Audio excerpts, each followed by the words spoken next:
ప్రాంత ప్రజలకి అందరికీ దేవుని నామాన శుభాభివందనాలు తెలియజేస్తున్నామండి. ఈ సాయంకాల వేళలో ఒక శుభవర్తమానము మీ గ్రామానికి చెప్పడానికి మేము వచ్చామండి. దేవుడు ఇక్కడికి మమ్మల్ని రప్పించున్నాడు. అయితే దేవాతి దేవుడు ప్రణాళిక ఏంటంటే, ఏ గ్రామంలో అయితే ఆయన ప్రేమిస్తాడో అందరిని ప్రేమించే దేవుడే. కానీ ఇక్కడికి రావాలని ఎన్నో రోజుల నుంచి మేము ప్రార్థన చేసాము.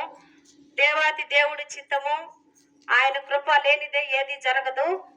ఈ సాయంకాల వేళలో మీ గ్రామానికి వచ్చి ఇటు మాటలు ఆయన మాటలు మీకు చెప్పాలని ఆయన మమ్మల్ని ఇక్కడికి రప్పించున్నాడండి.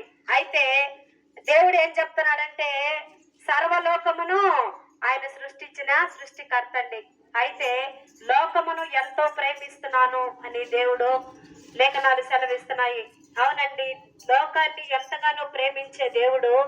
లోకం అంటే ఎవరో కాదండి, మనమే, మనుషులమి మనమే. లోకంలో ఉన్న ప్రతి ఒక్కరిని దేవుడు ప్రేమిస్తున్నాను అని ఆయన స్పష్టంగా చెప్తున్నాడండి.